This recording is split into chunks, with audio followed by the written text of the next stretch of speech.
we're gonna put the story somewhere in the West. So of course, Vegas. I mean, what is more iconic when you think of crazy things that you could do in the West?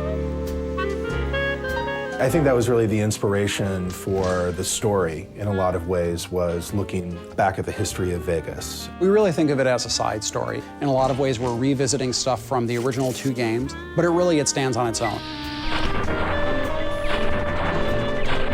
The first thing our creative lead and our project director did was they sat down and they sort of examined what sort of themes they wanted to explore in New Vegas. Every Fallout game pretty much starts with war. War never changes. And the idea behind that is really that humanity has this unending appetite for killing each other.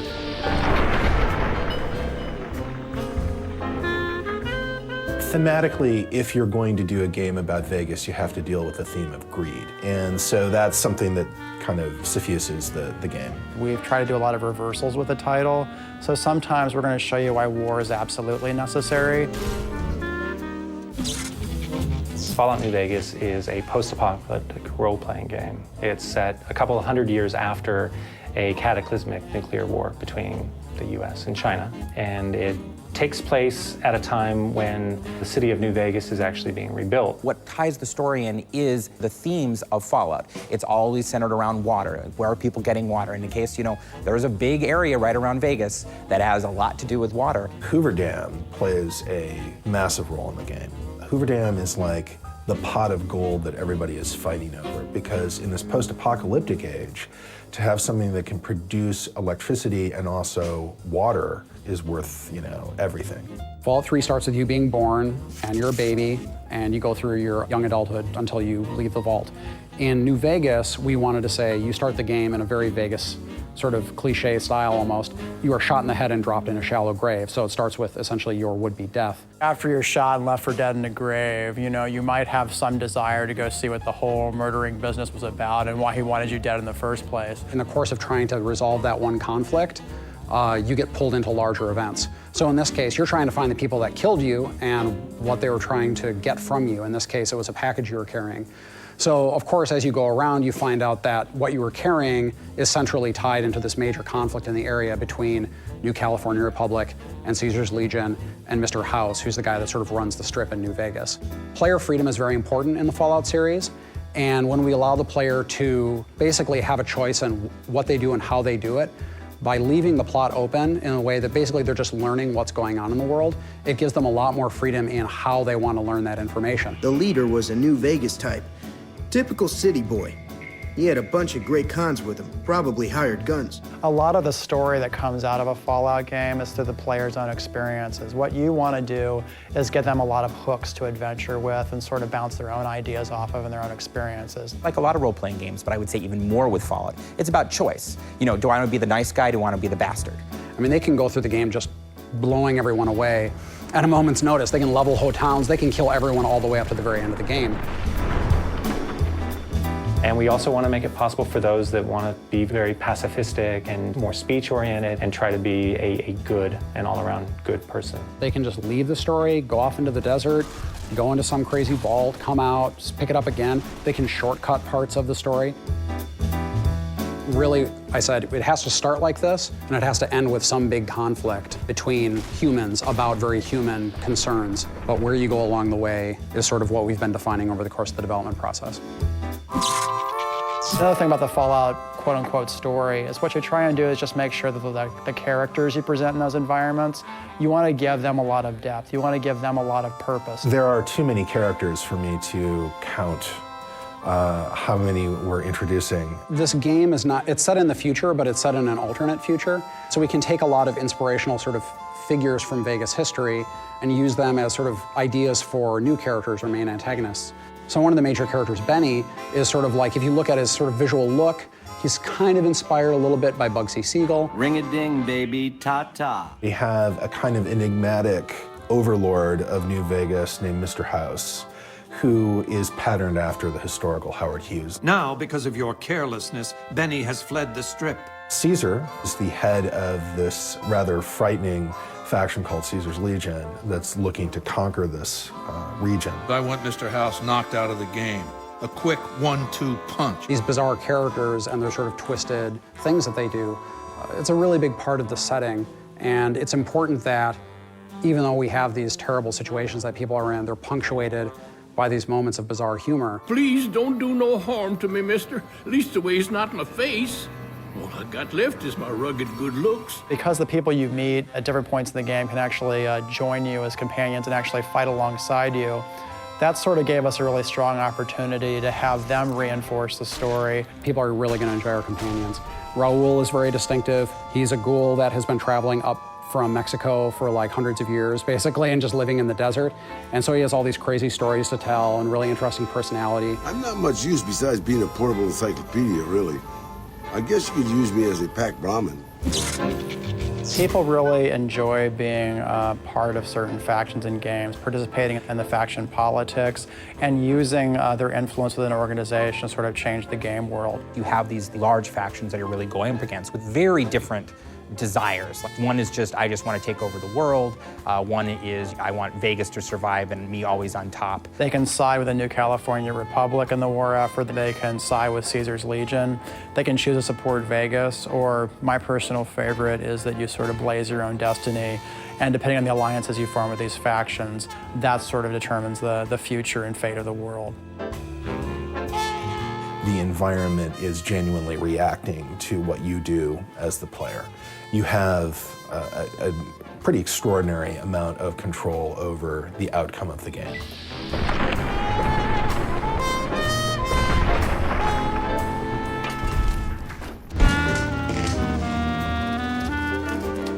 The one thing about Fallout's always done is really kind of had fun people acting in it. And with Fallout 3, it really continued. And so we want to make sure we're still doing that. And obviously, you have Ron Perlman coming back. Ron Perlman has been the voice of Fallout for so long, it was kind of like, well, of course, he's going to be the narrator. You are a courier, hired by the Mojave Express. It's nice to be working on this same character for this many installments over this span of time. The legate is crowned as the new Caesar. We really took it character to character and just looked for who would really be the best voice for the role. The man who tried to murder you, who's voiced by Matthew Perry in the game. This guy is the leader of a gang called the Chairmen. I play Benny, who is a very driven, kind of Rat Pack type guy. Baby, you can't just leave me tied up. Those Legion boys will put me on a cross for the mess you made, if I'm lucky. He's really, really enthusiastic and a genuine fan, and he was really easy to work with. You know, he seemed to really get the idea behind the character. Any questions you got, I'll answer. Fallout is just bigger and smarter than any game I've played before. There's like just amazing amounts of things to do, and I like the idea that you can, you know, sort of pick what you're going to say to somebody and go on all these quests, and it's just this gigantic world that seems sort of endless. Like I said, baby, all Benny needs is a stealth boy and a bobby pin. I also, you know, have gone on dates and stuff too. Like I'm not just a moron who just plays video games. I just want to get that in there. You'd do that for me, baby? Don't tease me if you don't mean it. The DJ of Radio New Vegas is Mr. New Vegas, and it's voiced by Wayne Newton. Howdy, folks, it's Mr. New Vegas, and I have a good feeling about all of you listening. He's always really upbeat. He always is very pro-Vegas, and it always has something good to say about what's going on. Moving on here, this will be line 2.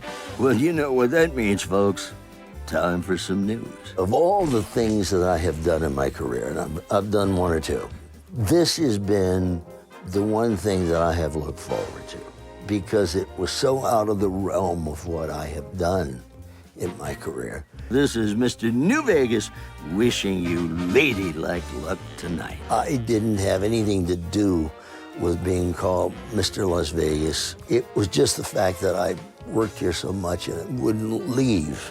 That somewhere, somehow, one of the writers said, well, this has got to be Mr. Las Vegas. Want it again? Yeah, that was great, but just one more time for the safety. Hey, we've got some news for you coming right up. We were lucky enough to get Felicia Day to be one of our Brotherhood of Steel members, which is fantastic, and it makes my nerdly heart glow. Recording Felicia Day has been just a joy because she's so enthusiastic and she's so excited. There's got to be something we can do. Veronica is a scribe for the Brotherhood of Steel. And she's sort of sardonic. She's really bright and also likes to punch things. So she's got everything going on for her, really. They need me, and I'm not going to abandon them. That's what I actually like about the character, is that she's a rabble-rouser, but it's for the good of everyone. She really wants to improve everyone's life, and she's willing to buck the system to get it done. When I read it, I read the copy, I was like, oh, this is great. I just don't even have to be anything but a sassy me. It really sounds like it could be a good fit, doesn't it? The character that I voice, his name is Arcade. He's a doctor. You have the option as the main character to befriend Arcade. I honestly didn't expect you to say that. When I talked to you about Daisy and the others, you seem to put a lot of value and loyalty to the past. I've made it very clear to the powers that be, I'm a gamer. I'd like to do voices for your games. I'll have friends who aren't gamers, and they do voices. I'm like, that's so unfair. Like, I actually care about this, and you're the one who got to do the job? Bubkiss. I need to make a stop before I settle in. I'll be back in a while. Thanks again for your help. It means a lot to me. Cool. Yeah, great. Hey, great, man. Marcus is a mutant, first of all. He's been around for a lot of years, and he's aged over the years, but he's still mutant-like. And he is sort of like the sheriff of Jacobstown, which is near New Vegas. If NCR or anybody else is looking for an excuse to attack Jacobstown, they're not going to get it from us. With René Aubergenois, from his very first line, he got the character, he got the tone, he got the delivery. Mr. House, he's a very strange and enigmatic character. Give me 20 years, and I'll reignite the high technology development sectors. 50 years, and I'll have people in orbit. His hope is to reignite and reinvigorate this world. Just in awe of his talent, because he's such a voiceover pro. Now that you've arrived at your destination, what do you make of what you see? Some say he's a man, others a machine. I don't care. He's in the way. My word is law. I'm an extremely powerful character. Violence is how I rule. Walk away if you want, but if you do, he's going up on a cross. Is there anything old Vic can do you for? If I find my way into a voice, a sort of a person will appear that doesn't sound like me and it doesn't think like me. That's always when it's the best, because it surprises me, it surprises them. Well, butter my butt and call me a biscuit if it ain't my old friend from Good Springs.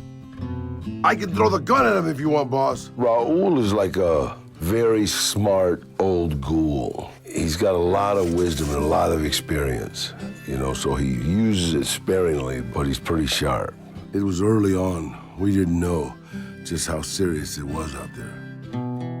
Not too long ago, they took Nelson and Searchlight. They got some camps on the eastern shore of the Colorado, and the monstrosity on the hill across the lake, that's for Caesar. Mr. Gustafsson, who's got an amazing voice, very thick and gravelly and really fun to work with. Just keeping that dam secure and operational day to day is enough work for one person. Every officer I ever talked to, or every soldier, you know, it probably influenced some of my delivery on this. So this will be lines 1 through 7, and it'll be take 1 whenever you're ready. Rangers, this is the chief. I know I can ramble on sometimes, but I need you to listen close for the next minute or so. I hope players play this game, and I want them to be fully immersed in the world, and I want them to really feel each character when they're speaking to them as a totally different individual. Yee-haw! Ain't that party?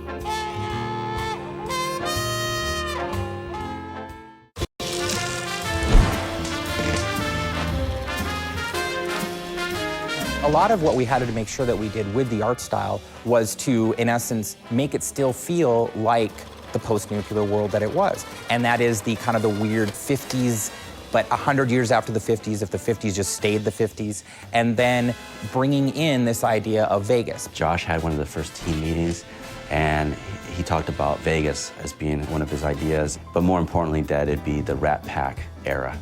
And when he said that, then I was just joyous, because it's just great aesthetics at that time. When we started the game, there were a few things aesthetically that we knew we wanted to do. We wanted to make sure that the architectural style of homes and as well as the casinos either reflected 50s style from the Vegas era, or it reflected an even earlier time, more like the settlers of the West. But it's all about Vegas. And so we want to make sure that we have this feeling of sort of this neon, and again, it feels like you're going in there and you're playing around with the mobsters, you're playing around with the Rat Pack.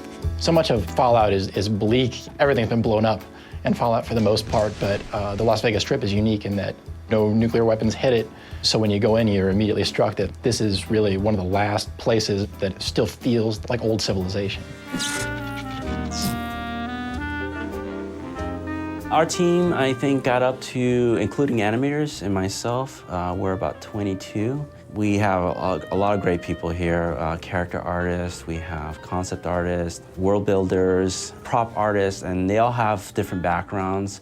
We have folks like Brian Mency, who's got a long history with the franchise, but then we have folks like myself who are new. So I think the combination of the different experiences really brought the quality bar up.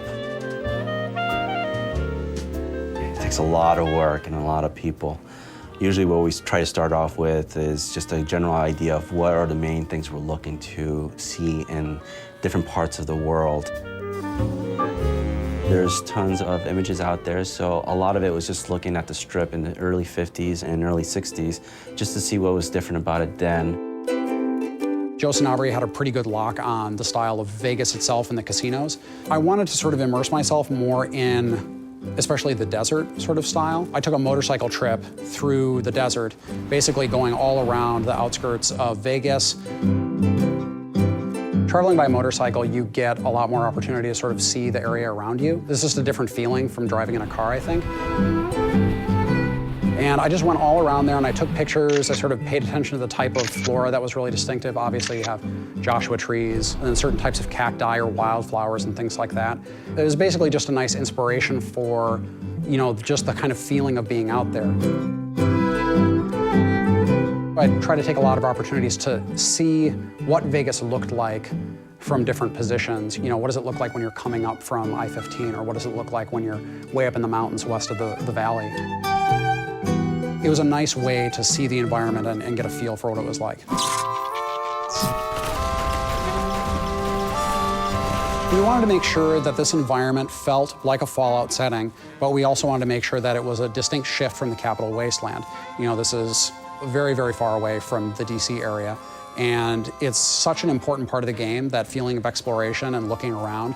We wanted to make sure that there was a distinct shift. One of the biggest differences is the lighting. In the Southwest, artists come from all over the world to try and paint and photograph in this kind of light that we have down here. So that's the biggest difference right off the bat. It doesn't need to be sort of the more kind of blues and grays of DC. This is more the warm colors of the Southwest. You kind of blend all those things together within a blue sky instead of a gray sky, and you get a very different sense of the world. The scope of this game is massive.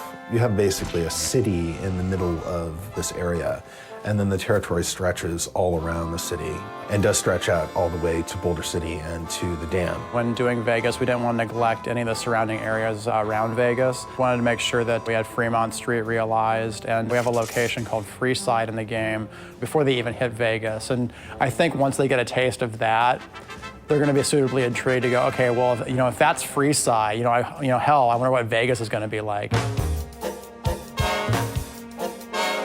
The Vegas that we were representing was really classic Vegas. This is something that dovetails nicely with the general aesthetic of the Fallout series as a whole. Everything to do with the Strip is a big artistic playground. One of the strengths we saw about being able to use Vegas as a location is because all those casinos have their own individual themes. It's like a big amusement park the size of a city. And not only do designers have a lot of fun doing quests for those areas, but artists have a fantastic time going, you know what? We can just play around with this location because that's what Vegas is all about. I was working on the designs for the individual buildings, the keystone ones, the ones that the families or factions are associated with. So Lucky 38 was the first one because it's the most prominent one. From there, I went to the Ultralux and then Tops. Each of those casinos had its own style that we defined for it. Its own color palette, its own particular slice of Googie style or Art Deco in some cases. I think we really knew that we kind of hit the look and the feeling of Vegas when we started putting the signs in. So, and I don't know why that was one of the key things, because you can have a big hotel, but it kind of doesn't feel like Vegas unless you have those giant signs. When you go into these places, they still look like things that have been rebuilt. This is still a world where people have to deal with certain material realities, and they're in the middle of the desert, pretty far away from anything else. So there's a lot of stuff that looks like it has been repaired, been remade, but it's not brand new. But then also you can see off to the sides in certain patches of the Strip, you'll see just whole casinos that are just hulking ruins that are sort of blocked off. You know, that's to show again, like, you know, this place has been screwed up for about 200 years. We also wanted to make sure there's a certain energy about the Strip too. So when you get past the Great Wall that surrounds Vegas and you actually get inside the city, you feel that same sort of energy that you feel from Las Vegas in real life. It's almost not just the art, it's sort of really focusing on sort of that feeling and making sure that it feels like a 24-hour city like it does in real life. When I take pictures or give reference and then say, I kind of want to like it like this, I'm kind of going to want to like this, it's very nice to see the artist come back with something that's even better than what I had imagined in the first place. I think people are really going to dig how different it is from the Capital Wasteland and how we sort of captured the feeling of the Mojave.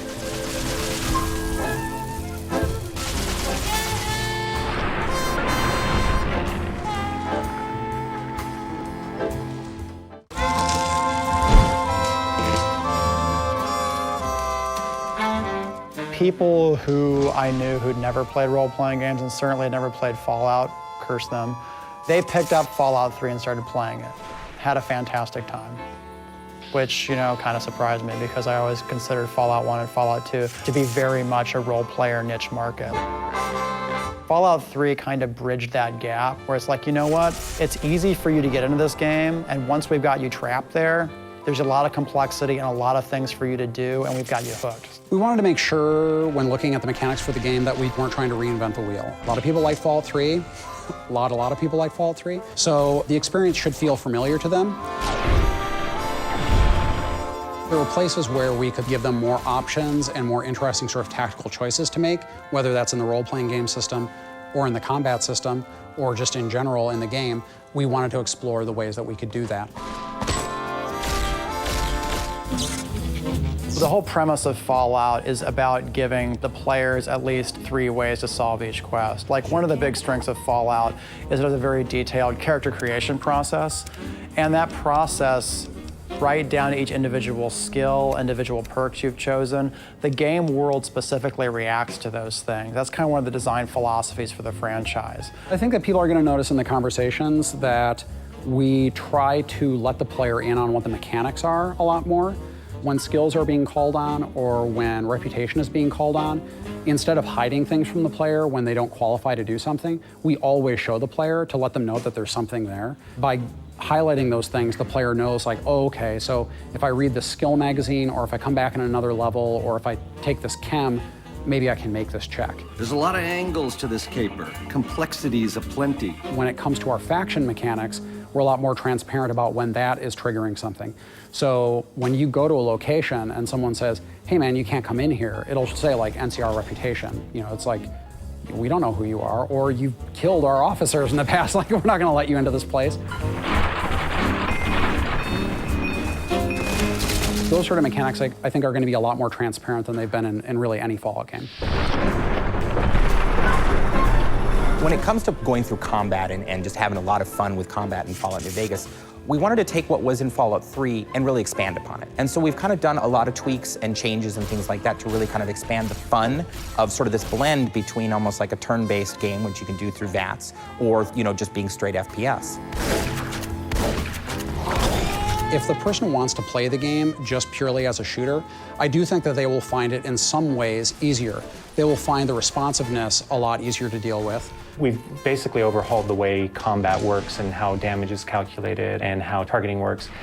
It may appear subtle at first, but I think people will appreciate how much more responsive and natural it will feel to those that actually prefer action games. The cinematic kill cam that you get when using the VATS in Fallout 3, for example, which a number of people like, you know, watching the critical hit. With New Vegas, you can actually still get those cinematic kill cams outside of VATS if you're doing really special moves with your weapons. VATS is an amazing system that allows you to kind of play this immersive first person, getting shot missiles and bullets and laser beams coming at you from every angle in real time, and you can immediately go to this system, VATS, and you feel like you're in control and you can play the RPG. It's just a great kind of melding of how people play games now versus sort of, you know, hinting back to how we used to play.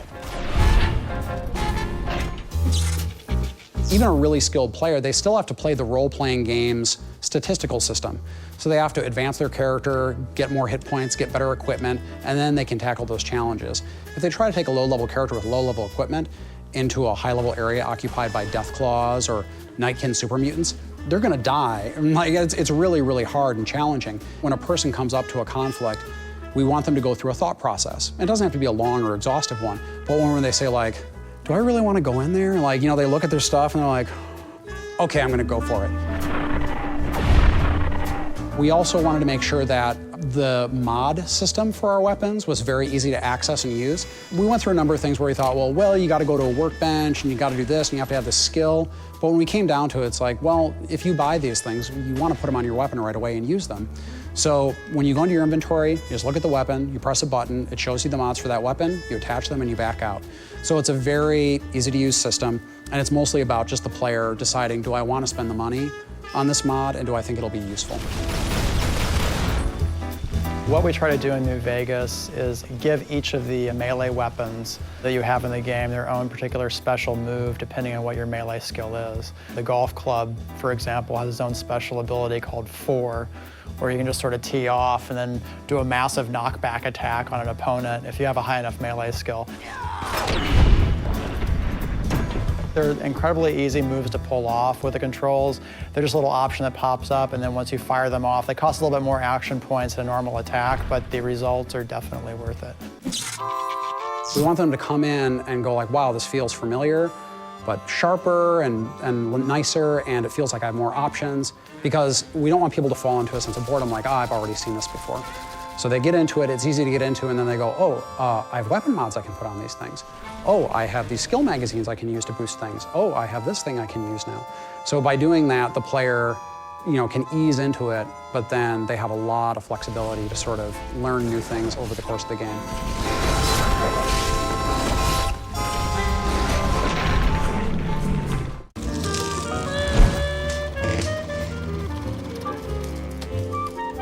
In Fallout, and then in Fallout New Vegas in particular, we really wanted to have sort of a lot of groups that people could interact with. Factions are really important to us. We didn't want to make it something where it was black and white, where you have this small group of good people against a small group of bad people. It's this very complex mixture of these different people and these different factions. The player has a lot of control over what he gets to do in the New Vegas area. He gets to influence what happens to an entire region, and in order to have that kind of influence, he needs to side with one of the factions and sort of decide where he tips the balance. It's all about war, and that's what Fallouts have been about, is war, and so how we're really showing that is war between these factions. We want the player to sort of have that hesitation when they're like, where do I really stand with these organizations? Like, is it really the right thing to back X, Y, or Z? And even if I go off on my own, what does that mean for everyone who's living in the world of New Vegas? We have 3 primary factions, one of which is the New California Republic. Which is this big, sprawling government that's gotten too big for its own good. It's so big, it can't control its own territories, it can't police its own laws, it certainly can't protect its own citizens. We felt it was really important to include the New California Republic because that was a faction that was developed in some of the earlier titles. NCR is established after the events of Fallout 1 and has a major presence in Fallout 2. And in Fallout 3, they're like a early 20th century United States frontier government. They're pushing eastward, trying to soak up as many resources as they can, annex as much territory as possible. It's basically a nascent nation state. It is doing its best to resurrect this idea of representative government. It's also, at the same time, a corrupt bureaucracy. On the other hand, approaching from the east, looking to lock horns of the New California Republic, is this huge army of slavers called Caesar's Legion. Which is this terrifying war band of slaves that has come from out of the Grand Canyon area that is just conquering everything in its path. I just like this idea that we've been able to kind of take this Road Warrior-esque feeling and make it Roman. These guys have this armor that is built out of football pads and catcher's gear and stuff like that, but it kind of looks like Roman Lorica Segmentata, which is the traditional armor of the Roman legions. And the guy who runs it, Caesar, he's just in it for, I want to rule the world. And Caesar is hardcore about using certain aspects of the Roman Empire as a model. I think it's a really cool organization just visually to deal with. And then also once you get into the nuances of their culture, it's a kind of interesting thing. NCR and Caesar's Legion are sort of stalemated at the Colorado River and at Hoover Dam. Hoover Dam is one of our signature locations in the game, and to be honest, it's what everyone is fighting over. It's still able to provide power for part of the region, which is its big draw. NCR controls the dam, but Caesar is right across from it. And everyone thinks that they're just gearing up for a big assault. Time is fast approaching when my legion will assault the Great Dam and invade the West. NCR troops are coming into the area. Caesar's Legion is being reinforced from the east, and everyone's just wondering, like, well, when is somebody going to do something? And of course, that's where you come in, is because you kind of help determine when this showdown happens. Of course, Mr. House is playing into it as well, because Mr. House doesn't want NCR to win, ultimately, because he doesn't want them to take control of the Strip. But that's not going to happen, because you're going to work for me. The general idea is that we have the three major factions, Mr. House, NCR, and Caesar's Legion, but then there are all these sub-factions like the Great Khans, the Powder Gangs, the Kings, the Boomers, the Followers of the Apocalypse, and the player can go to those groups and try to shift alliances. There are literally 125,000 factions in Fallout New Vegas. We're probably gonna have to cut some of them. There's the NCR, there's Caesar's Legion, there's the PTA, Mickey Mouse Club, Alcoholics Anonymous is in there right now. Each of the factions has their own style about them. Like the Rangers have a very distinctive style in terms of the dusters, and the Chairmen, the gang that runs the tops, you know, they have a very Rat Pack kind of feel about how they dress. We've actually leveraged that in the game mechanics too, in terms of if you actually wear those outfits in the game, people will recognize you as members of those factions and either fortunately or unfortunately react accordingly. One feature we've added for Fallout New Vegas is the concept of being able to disguise yourself as a member of a faction, even if you're working against them, so you can put on like a military uniform and sneak into a military base. We wanted to make the player feel like the factions were well-grounded, they had very believable motivations. We want the player to experience those factions. We want them to know what politics are at stake and what ideologies these organizations represent. So when they choose what factions they want to work with, it's based on something more than just a gut, they're good, they're evil reaction. So if you support Caesar, or if you support NCR, or if you help the Great Khans or the Kings, it's going to make a big difference. You can decide, you know what, I don't think any of you are really particularly well suited to be running this place, so I'm gonna fix that. That's where you essentially are either the active champion of Vegas, or you basically just said, it's anarchy now.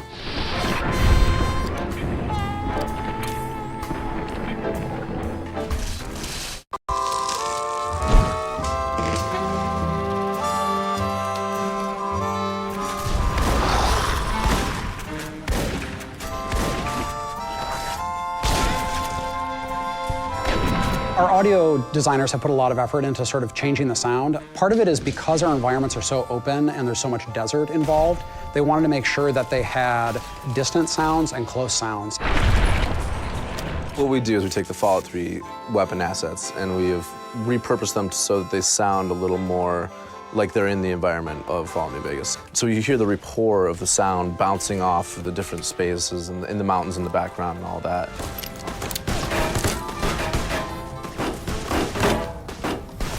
They did a lot of desert sound recording, and it really makes the gunfights and stuff especially feel very different. I went out to Isla Borrego Desert National Park a couple months back, and we're just out there. It's dead silent. There's no one around for 30, 40 miles at the very least.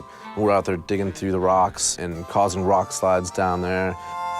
They've also put a lot of effort into shaping the sounds of the desert, and it can be very unnerving walking around because you hear these like little crinkles and rock shifting and things like that. Really, they want to make sure that there's a very strong reactive element to where you travel, especially with the music too.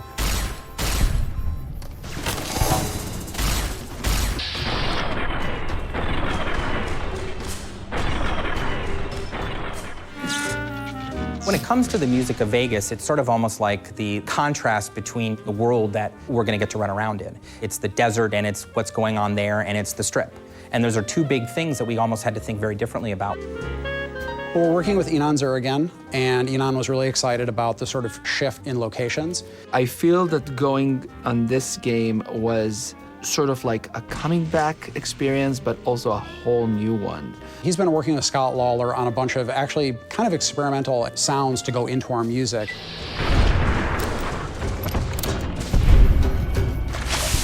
We got together, Inan and myself, and we talked through really what we wanted to do different with this game and how we wanted to differentiate it from Fallout 3. Me and Scott had a lot of discussion before we started. It's like, okay, so, we really want to do this Western style, but it should be decadent, it should be twisted, it should be scary. I think that the choices went more and more toward string quartet.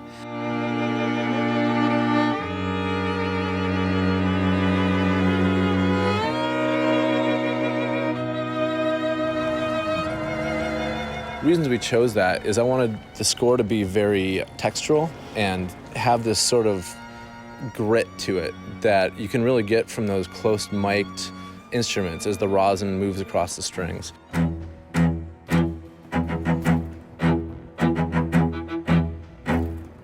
When the player's moving around, they don't feel that the music is just playing without purpose. It always sort of evolves with the action and devolves with the action as well. Took a lot of brainstorming, not only the way the music needs to sound, but also the way the music is going to be construct and deconstruct in a way that it will follow the player, but then in a new way. When there's no one around, it's still there and it's got this very low, ominous tone. Enemies enter the area, layers sort of build upon the piece, and as you get into battle, it sort of builds further.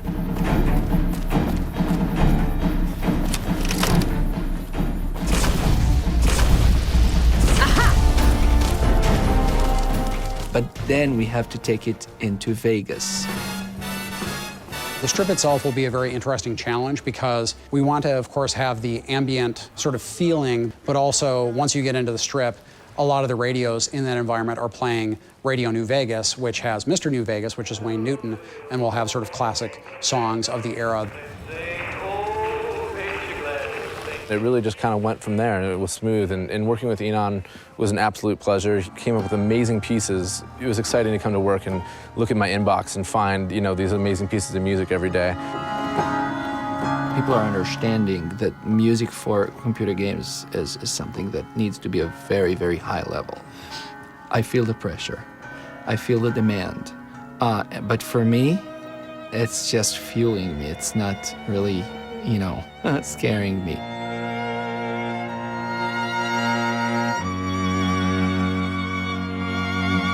We've been very fortunate to have the best actors in the world, some of the best musicians in the world coming in, best composers in the world, and the best sound designers. And all these things have come together to really create a soundscape that I'm very proud of. It achieves the goals that we really set out for this project.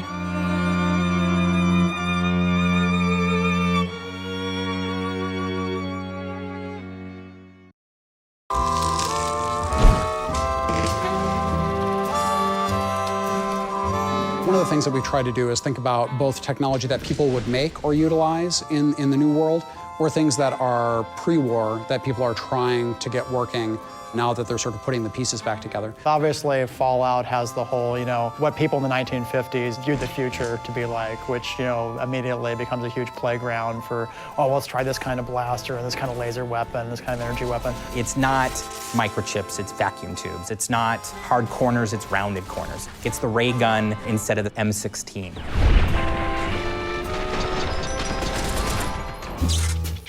So one of the first things the player's going to encounter in the opening area of Good Springs, he was actually helped out of his early grave by one of the new robots we have in the game, which are called Securitrons. They themselves are sort of this curious blend of sort of sci-fi, crazy technology, yet they have the Fallout twist to them. This huge, hulking monstrosity, the track wheel that spins around as it's going across the landscape. Instead of a head, they have a little computer monitor that's sort of right on their chest. And based on the personality that Mr. House wants them to portray, because Mr. House invented them, they'll switch the sort of cartoon image. So it might be an image of a cowboy, Victor, and Victor's the guy who rescues you at the beginning of the game. Howdy, partner. Might I say you're looking fit as a fiddle? When you see that on the video screen, it kind of like disarms you for a second. You're having a friendly conversation with this very large robot that could potentially level an entire city block. And the contrast there is, I think one of the fun things that just makes Fallout. Some of our companions are pretty heavily tech-based, and the nice thing about them, too, is that you get a chance to modify their technology over the course of the game, and I'm not talking about just repairs and upgrades. For example, Eddie, the sort of floating eyebot that you encounter early on in Prim, he has a lot more depth than it may seem from his initial beep-boop conversations that you have with him. I think it's really important that you have a Pip-Boy, not just for the interface reasons, but it's very Fallout-y. You start with a Pip-Boy and you start with a vault suit, but they're given to you by the doctor who stitches you back up. And he says, I'm an old man, I'm settled here, I don't need this anymore, but if you're going out there looking for the guys that did this to you, you're gonna need something like this. There was a lot of guns, and there was a lot of fun guns in the first game, but we've added so many more. And some of those definitely range from the crazy 50s sci-fi feel to the more contemporary, you understand why that gun is cool because it's a grenade machine gun. And you understand the machine gun that shoots grenades is probably pretty awesome. We have a little 9mm submachine gun. It looks like a World War II grease gun, like sort of compacted, and that's a really cool, distinctive little weapon. The Ranger Sequoia, which is this massive ornamented revolver that only elite Rangers have. It fires like rifle rounds. It's very powerful. We wanted to make sure that energy weapons had a very distinct feeling from guns. We wanted there to be something mechanically different about them so that the player had a different type of experience while using them. So we introduced this thing called the recharger rifle. And the recharger rifle, you don't have to carry ammo for. It recharges it automatically. But it doesn't do it as fast as you can shoot it. You have to kind of pace out how you fire it. Also, we leaned more towards Western-themed weapons, so we have more revolvers, single-action revolvers like a .357. We also have lever-action rifles and shotguns, which are pretty entertaining to use. Fallout New Vegas really lets you kind of pick a specialty when it comes to a weapon and play it all the way through. And still get, of course, the great thing with eyeballs exploding out of people's heads and all that kind of stuff.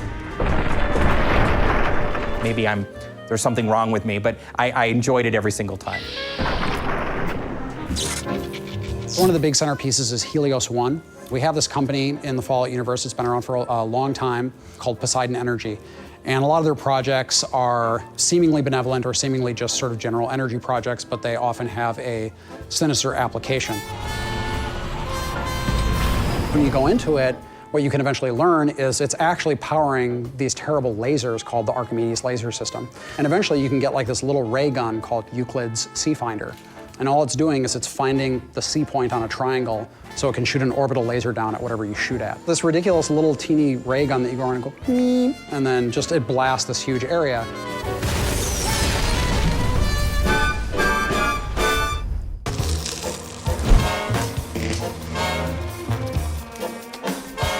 It's not an understatement to say that the Strip is Vegas. Vegas, Vegas, Vegas, Vegas, Vegas. Where do you go to find what's here? It's maybe the only place of its kind in the world. When you get to Las Vegas Boulevard and you look down the street, you have to say, I'm in Vegas. And so that's very, very important for us. Getting that look right was very important for us. I think the Strip is going to be the thing for me. It's where we put the most amount of work in terms of design. The scope and scale of the Strip is just something new. I mean, it's huge. We want to make it big and huge and giant casinos and giant neon signs and tons of people milling about and make it feel like I'm actually on the Strip in real Las Vegas. What we wanted to do was make sure that we captured a lot of the elements of Vegas that people today in the real world are excited about and appreciate, but at the same time make sure it had that 1950s sci-fi sensibility about it. You know, that idea of recreating the spirit of classic Vegas, because that's also more of a Fallout style. One of the things that kind of excited a lot of the artists and designers here was the ability to sort of take an amusement park city and then just play around with all the visual themes and the energy that Vegas has. Our lead artist, Joe Sanabria, went through and started making just silhouettes of the shapes of the casinos. We blocked out a chunk of land and started just placing individual buildings to get a feel for how big things should be. And those are profiles that we could look at from a distance in the wasteland, and because we wanted to make sure that when you saw these things from a distance, you're like, that's the Strip. There's nothing else that's like it when you look across the desert.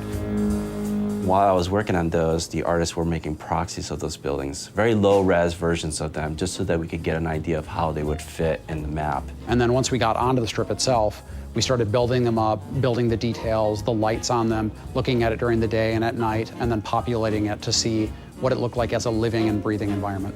And that's when the artists themselves pretty much take ownership of it, and it goes from my hands to theirs, and then that's when they start to do all the cool things we see in the game. When you arrive at the Strip, it's definitely a wow moment. When you go through the gates of the Strip, you find yourself in a location that you really haven't seen anything of its like in the Fallout universe before. We knew we wanted the player to get that feeling that you get when you go to the real Las Vegas Strip, which is, you set foot at one end of the Strip and you look down and you see like all the neon lights. It's about kind of bringing that feeling back of those big signs that say, Dean Martin and Sinatra, playing and things like that.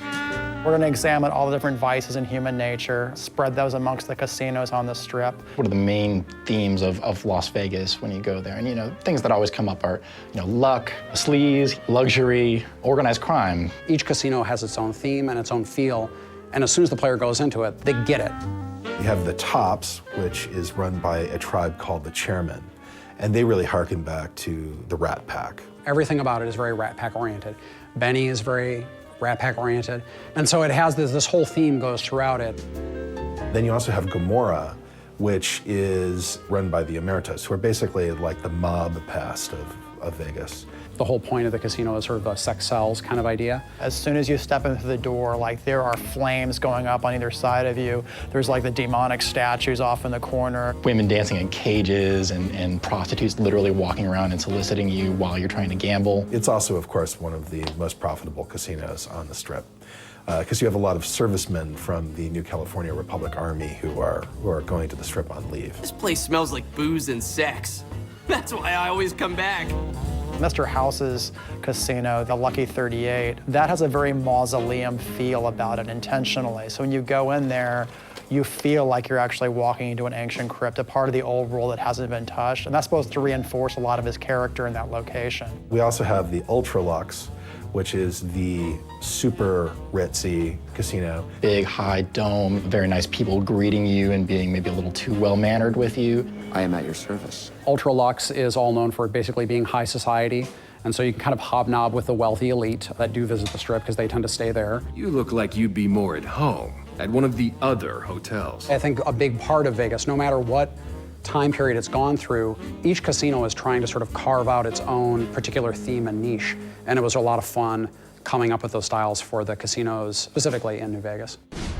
You also see a lot of debauchery on the Strip, of course. You see a lot of drunken soldiers who are kind of stumbling around from casino to casino. Walking around in drunken stupors and puking on the sidewalks and dancing naked in fountains and that sort of thing.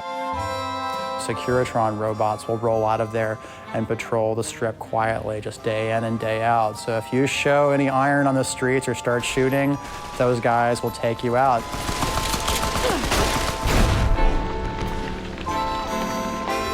I think players can probably spend as much time as they want on the Strip. We have a whole series of casino games. You can gamble on the Strip. That's the most basic thing, the reason why most of the people are there.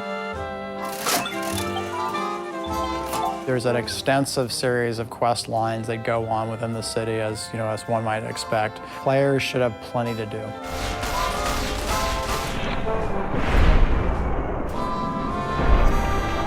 In the end, I think we did a really good job. The guys worked hard and were able to put things together in a way that I think is going to be entertaining for folks. What keeps people coming back, I believe, is just good gameplay, good story. Maybe for some people, it's the amount of blood and violence that we have in the game, I don't know. Taking a previous past and create a total new reality derived from this past. I think people are just really, it turns them on. If you enjoyed Fallout 3, when you get into New Vegas, you're gonna get a lot of shocks, you're gonna get a lot of surprises, a lot of reversals, and you're going to get another classic Fallout experience.